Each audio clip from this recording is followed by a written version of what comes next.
We talk about Iran every day, huh?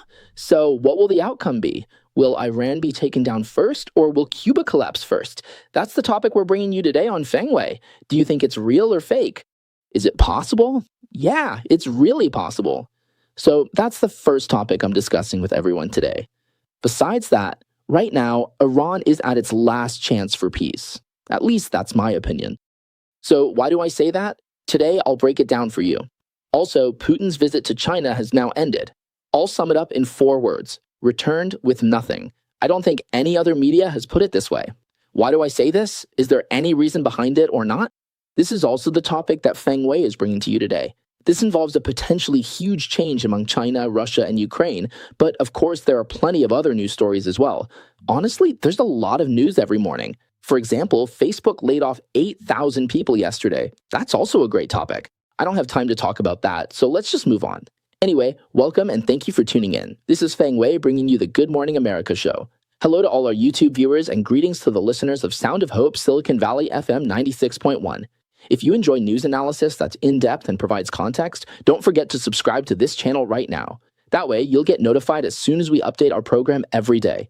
And to our longtime friends, please share our show so that more Chinese-speaking friends can learn about what's really happening behind the news. All right, let's start with our first topic. Today's headline is something like, Iran hasn't been conquered, but Cuba has already been taken. You probably don't see headlines like this very often, so why am I saying this? Actually, it's all based on logical reasoning. Let me first give you some background. After the Cuban Revolution in 1959, Cuba immediately became a visible problem right at America's doorstep. Then in 1962, what happened was the Cuban Missile Crisis, where the Soviet Union wanted to install nuclear missiles in Cuba right at America's doorstep, aimed directly at the US. You might not realize just how dangerous this situation was. I actually translated a book called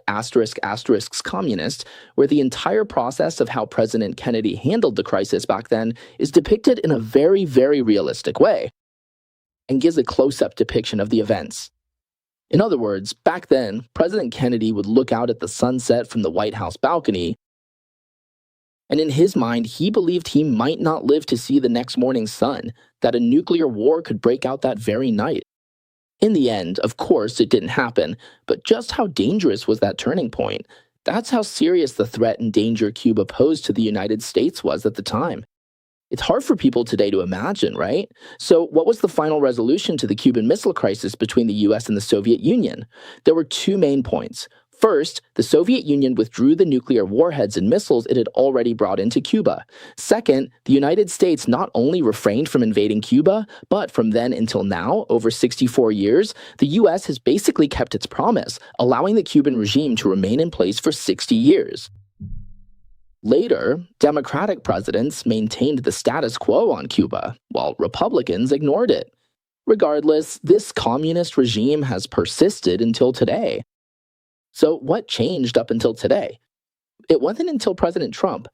What was different about President Trump? Trump had been exposed to the Cuba issue since he was young, because there were a lot of Cuban refugees in New York. And Trump, with his business empire, had already expanded into Florida very early on. So in Florida, Cuban refugees are everywhere. The Cuban refugees have been extremely successful in Florida. They even basically took over Miami. And when I say they took over Miami, I don't mean it in a negative way. I mean, they did really well, creating prosperity in Miami. So President Trump really understands the Cuban refugees in the US and their decades-long yearning for a new life. Also, Secretary Rubio is a descendant of Cubans, and his lifelong political ideal has been to overthrow the Cuban communist regime. After becoming Secretary of State, this has remained the single most active policy issue he has pushed for. Even though he doesn't talk about it with everyone every day or publicize what he's doing, he's always working on this issue behind the scenes. It's a bit like how a Chinese person might act. For example, take Mr. Miles Yu. If one day, just hypothetically, he were to become the US Secretary of State, you can imagine how much importance he would place on issues related to China, right? It's the same logic here with Rubio. So as for the current US administration, it's basically treating the situation in Cuba as its own personal matter. And besides, Cuba really is right at America's doorstep. It's only 90 miles from Miami. When I was in Miami taking a cruise, you could actually see Cuba from the ship as you sailed out to sea. You can faintly see that coastline, something jutting out over there. When something sticks out on the sea, that means there's land, right? You can actually see Cuba with the naked eye. Okay. So, plus, Cuba is basically America's backyard, right? In the national security strategy the US released last year, the Western Hemisphere is America's top national security priority. So, the security and prosperity of the Western Hemisphere are America's number one priority. And within that, the top priority among top priorities should be Cuba. Cuba shouldn't pose a threat to the United States. It should bring security to the US. And Cuba itself should also achieve prosperity. That's why President Trump and Secretary Rubio are very, very eager to solve the Cuba issue. The goal is to turn Cuba into a Caribbean country that's friendly to the United States. Right now, Cuba's economy is in dire straits. In the past, Cuba was completely dependent on the Soviet Union. The Soviet Union used to give Cuba $3 to $5 billion in aid every year. But in the later years under Gorbachev, that aid stopped. After the collapse of the Soviet Union, of course, it was gone for good. So after losing that support, China later started aiding Cuba. But after a while, China realized there were problems with this approach.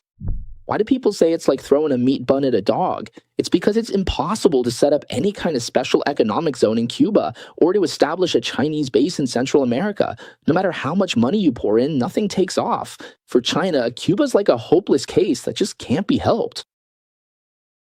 So after that, China basically didn't completely stop its aid, but it did stop making large-scale investments in Cuba. Afterward, Cuba relied on aid from Venezuela. This was back when Venezuela wasn't in such dire straits yet. Of course, later on, when Venezuela was in really bad shape and could barely take care of itself, at the very least it still had oil, and that's exactly what Cuba needed. And then Cuba did something interesting. The Cuban authorities brought in the oil, not really imported since it was given to them for free. After the oil was delivered, Cuba didn't use all of it for domestic needs. Instead, they resold some of the oil to others. They made money from this, and that money could go straight into the pockets of the elites. This is a phenomenon you see in Cuba today, and honestly, it's a lot like what's happening with Maduro. Doesn't matter how poor the ordinary people are, the leaders are still very wealthy. So later on, after the US took control of Venezuela, Venezuela's aid naturally stopped. That meant the only lifeline left for Cuba came from Mexico, since Mexico also has a socialist president who feels some sympathy for Cuba. So even though Cuba doesn't have any money, Mexico still provides a certain amount of aid, at least enough to keep Cuba alive and breathing. But then Mexico was scared off by President Trump's tariff sanctions. Now even Mexican ships can't come to Cuba. So since January of this year, the US has intercepted at least 7 cruise ships heading to Cuba, including what's called the Dark Fleet, sent by Russia and fleets from Iran. Basically, they've completely strangled Cuba, cutting off almost all imported energy. Now, over 55% of the island experiences power outages lasting up to 22 hours a day. So now, today's Cuba has nothing. No electricity, no natural gas, no gasoline, cars can't run, and even the buses that transport children can't operate. People have to wait in long lines to buy anything. The economy is already on the verge of collapse. So that's the current situation in Cuba. Now, the key point is that Cuba is easier to take over than Iran. Why? Because the Cuban military is weak, the Cuban people want change, and the country's economy is teetering on the brink. And on top of that, it's so close to the United States. So what will the US do? Let me explain in detail what the US will do. President Trump, on the 5th of this month, at the beginning of the month, made a joke. He said, hey, since the USS Abraham Lincoln aircraft carrier has been stationed in Iran for so long, on its way back home for some rest, why not just park it off the coast of Cuba for a bit? And while we're at it, let's just wipe out Cuba. Everyone thought he was joking. He really was joking, but at the same time, he kinda wasn't. And as it turns out, just today, the US Navy moved the Nimitz aircraft carrier strike group to Cuba, bringing it up from Brazil, well, not dragging it, but sailing it up, into the Caribbean Sea, and now it's stationed right off the coast of Cuba. The Nimitz is actually the first of the US Navy's 11 active aircraft carrier strike groups, the very first one. It was launched and commissioned in May 1975, so currently the US Navy's aircraft carrier strike groups consist of 2 classes, 2 series, or as they're called in English, classes. One is the Nimitz class, and the very first one is the original, the lead ship of the class. It's both a Nimitz-class aircraft carrier and specifically called the USS Nimitz. Later on, they upgraded to the Ford class. So, the first aircraft carrier strike group of the Ford class is also named the USS Ford. That's what that means. Although the Nimitz is the oldest aircraft carrier strike group in the US Navy, it's still nuclear powered. Even though this carrier is over 50 years old and its aircraft aren't the most advanced, it's still equipped with F 18 Super Hornet fighter jets. The EA 18G Growler, this fighter jet, along with the C 2A Greyhound, are more than enough to handle Cuba. In fact, you could say it's like using a sledgehammer to crack a nut. The group is also equipped with an Arleigh Burke-class destroyer, the USS Gridley, and another fast combat support ship. So, when they're stationed off the coast of Cuba, just think about it. It's just like last October, before Trump captured Maduro, when the Ford class aircraft carrier strike group was stationed in the Caribbean, right off the northern coast of Venezuela. So the Nimitz, which had just conducted joint military exercises with the Brazilian Navy off the coast of Rio de Janeiro, Brazil, was then ordered to move to the Caribbean and is now stationed right off the coast of Cuba. That's the first move that happened today. The second thing is about Cuba. The U.S. Department of Justice has accused Cuba's former leader, who is also still the de facto leader, because he's getting on in years, almost 90, or maybe already 90, so he handed over power to the younger generation. But even those so-called young people aren't really that young anymore, just like what's happening in China. He's still the actual spiritual leader. His name is Raul Castro. Everyone knows Raul Castro is the brother of Fidel Castro, the founder of Cuba. The U.S. Department of Justice has charged him with murder, okay? So then what happened?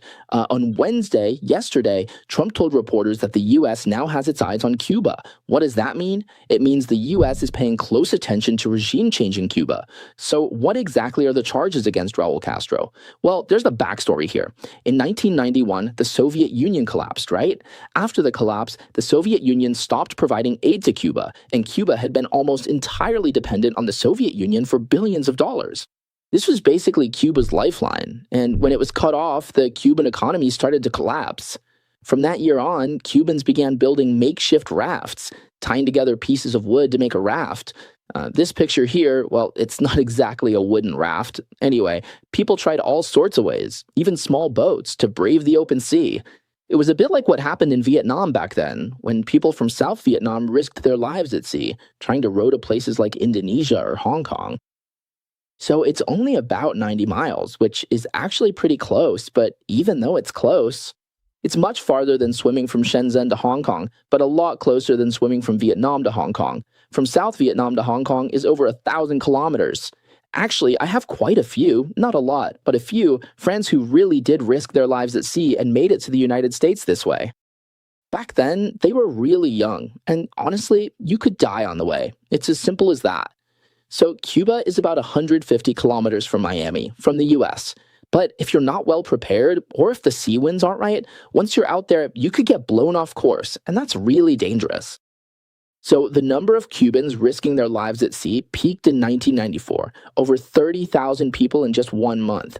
Tons of people fled Cuba. The journey across the sea was extremely dangerous. In the US, there was a group of Cuban exile pilots. They heard a story from 1991. A 15-year-old Cuban boy tried to escape Cuba on a raft, but ended up dying of dehydration at sea. They were truly, deeply compassionate. So in 1994, in Miami, they founded an organization called Brothers to the Rescue.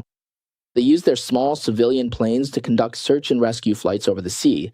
When they spotted refugees escaping, whether on rafts, makeshift boats, or like the inflatable boat we just saw, they would report their location to the U.S. Coast Guard and airdrop food, water, especially water, and life-saving equipment to them so they wouldn't sink halfway across the sea. In the 1990s, they carried out at their peak a total of 2,400 flight missions and rescued more than 4,000 Cuban refugees, because at that time, the U.S. had a completely open and welcoming policy toward Cuban refugees. In fact, ever since the Cuban Revolution in 1959, it's been like this, as long as you could make it to U.S. territory.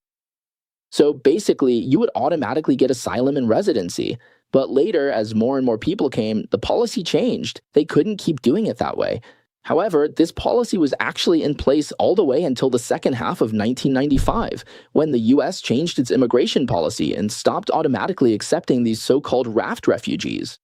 As a result, the number of people fleeing by sea dropped sharply, and the mission of the Brothers to the Rescue organization was greatly reduced. They shifted their focus to political advocacy and protesting against the Cuban government. So, what did they do?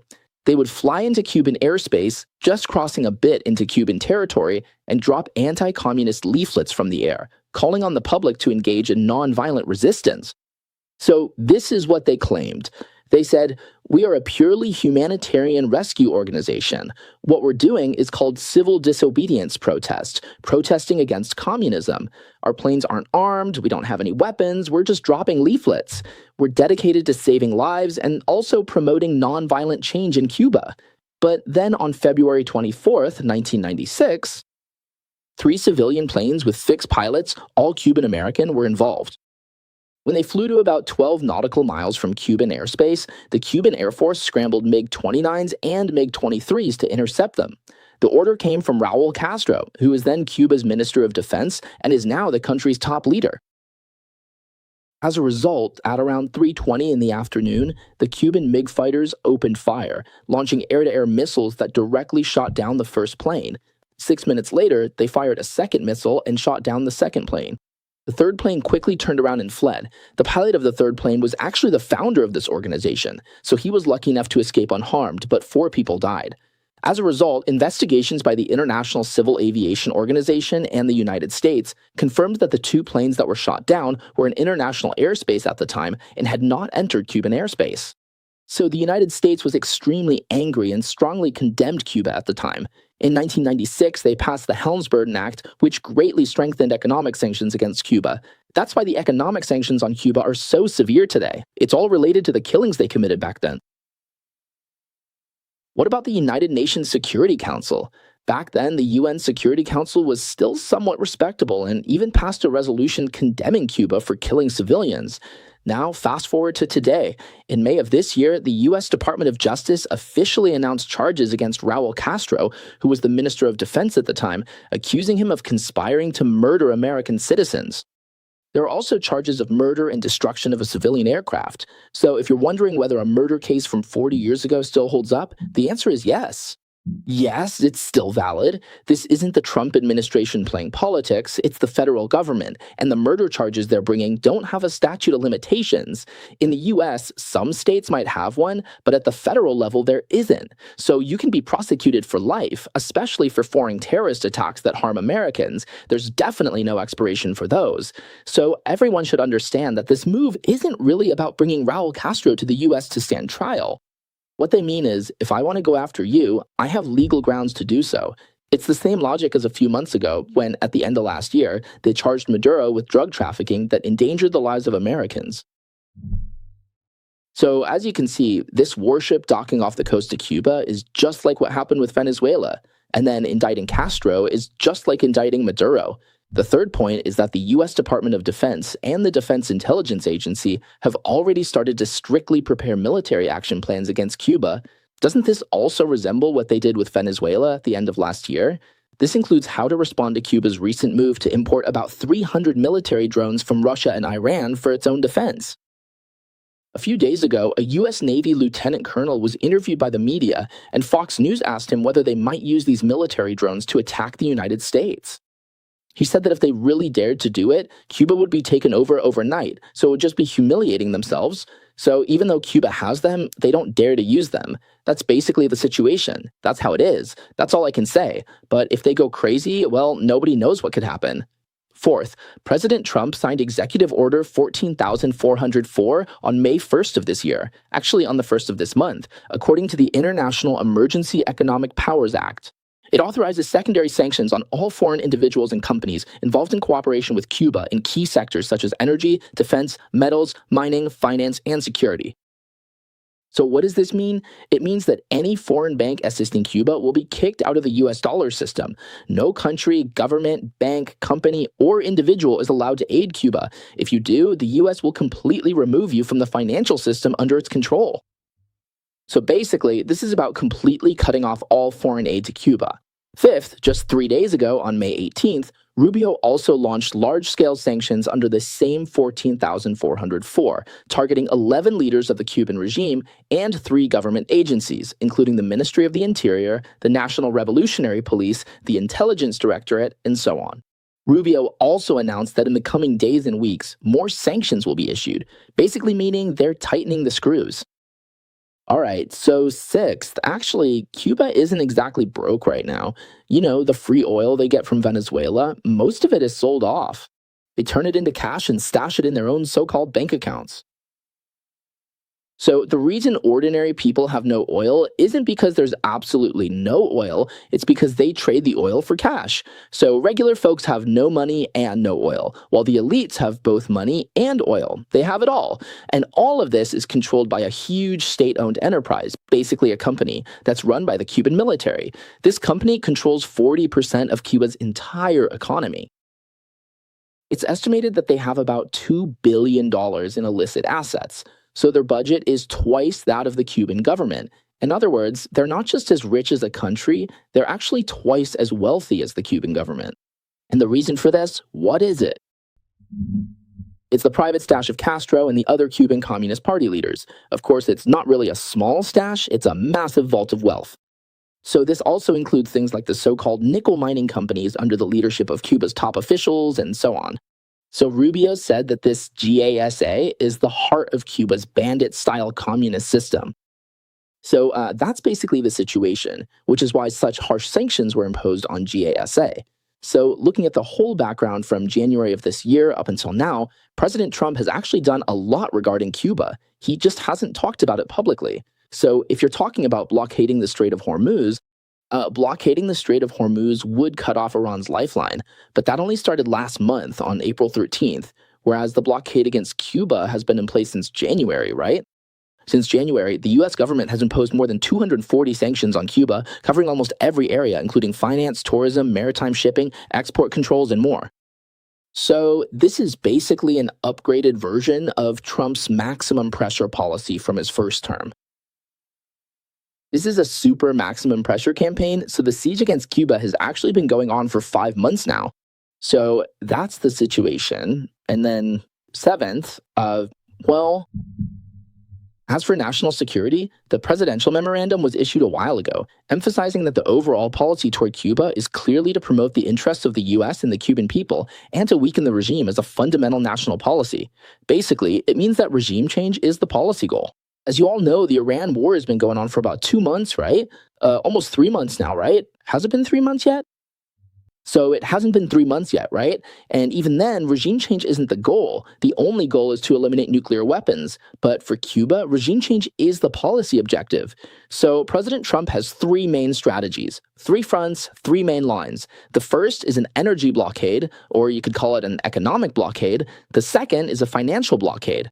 The first is a geological energy blockade, cutting off its so-called energy lifeline. The second is a financial blockade, cutting off any of Cuba's external economic exchanges. The third is military deterrence, which is why the USS Nimitz carrier strike group is stationed off the coast of Cuba. They were preparing to take action when the regime collapsed, even going so far as to help bring about the collapse of the regime. At the same time, the Trump administration used both hard and soft tactics with Cuba. While sanctioning Cuban leaders, President Trump said, "You can run, take your aunts and uncles, your valuables, and get out of here. I'll let you go, I won't arrest you. But if you don't leave, you'll end up like Maduro. If you get caught in the US later, even at 90 years old, you'll end up in prison." So that's basically 7 moves. As I mentioned earlier, 7 major tactics, 3 fronts, using both hard and soft approaches. 7 tactics, 3 fronts, hard and soft methods. So you can see, the Trump administration, even though it didn't say much, was determined to end the Cuban communist regime. The determination is extremely strong. However, it's just that the fighting on the Iranian front has drawn everyone's attention. But it's possible that Cuba might fall even sooner. That's my opinion. Let me do a quick poll here, okay? I want to know what we Chinese think about the Cuban regime. Do you really hope Cuba collapses, or are you more indifferent? Or do you not care or even hope it doesn't collapse? Some people might not want it to collapse. There are still some like that. So there are 4 options. Let's have our editor post a poll, okay? The options are really hope, somewhat hope, don't care, and don't hope. If you see this poll or if you're watching the replay, just type your answer in the chat. Really hope, kinda don't care, don't hope. Let's take a look. We'll do our own poll to see what Chinese people think about Cuba, okay? All right, now let's talk about the latest situation in Iran. The latest is that Pakistan's Chief of Army Staff, Munir, went to Iran again today, saying, oh, this is the last chance, hurry up, trying to mediate. As for Trump, there are both positive and negative opinions about him. On Tuesday, during an event at the White House, he told lawmakers that negotiations are progressing quickly and that oil prices might drop sharply soon. But at the same time, he also warned that if an agreement can't be reached, the U.S. will take action. More attacks. We'll see what happens. Either we reach an agreement or we'll do something a bit tough, but hopefully we won't have to. Those are President Trump's exact words. As for the U.S. Central Command, on Wednesday, they stated that the U.S. has already, let's say, deployed 90 naval vessels. Deployed 90 ships? Really? Is this news accurate? I think it means they drove back 90 ships, sent 90 Iranian vessels back as part of the blockade on Iranian ports. Also, Treasury Secretary Yellen at the No Money for Terrorism conference held in Paris, she also made it clear that all allied countries now need to put pressure on Iran to end its threats and cut off funding sources that support terrorism. Everyone has a responsibility. And she introduced a new, very tough and targeted sanctions framework. Bessent told everyone that right now, bond yields, when you buy or sell bonds, aren't very high, and energy prices are really high. Both bond yields and energy prices are just temporary phenomena. As the Iran conflict gradually subsides, these prices will ease up a lot. Meanwhile, what's Iran doing? Iran has set up something called the Persian Gulf Strait Authority in the Persian Gulf, and on Wednesday, they announced that they were going to regulate the Persian Gulf waterways, basically nationalize them. They said, our Islamic Republic has already set the management boundaries for the Strait of Hormuz, with a boundary on the east side and another on the west side. I won't go into the details here. Basically, they've just claimed the strait for themselves. On the east side, they've even drawn the boundary to include land and port clusters that actually belong to other countries, so it's really absurd. Then, they said they would charge passing ships a fee of up to $2 million. Then they said the fees would be settled in RMB and paid via Bitcoin transfers. Honestly, I don't even understand what they're saying. If you're settling in RMB, then how are you using Bitcoin? What exactly are you using to transfer the money? I think the whole RMB settlement thing is just talk. They're really just accepting Bitcoin. Because of financial sanctions, aside from electronic currencies, it's probably impossible to use US dollars. So at the very least, they can still receive payments this way. After all, Best has always said that our sanctions have made it so they can't even collect money anymore. Before, if your ship just paid them off, that was enough. But what about Iran? Yesterday, they claimed to have released 26 ships, both cargo and oil tankers. Iran is always back and forth, alternating between strict and loose enforcement. So at the same time, Reuters reported on Thursday that two senior Iranian officials said Iran's supreme leader, Khamenei, has already ordered a ban on exporting enriched uranium out of the country. In other words, the supreme leader has made his position clear. But the White House just said that this is fake news, so what's really going on? Let's wait and see.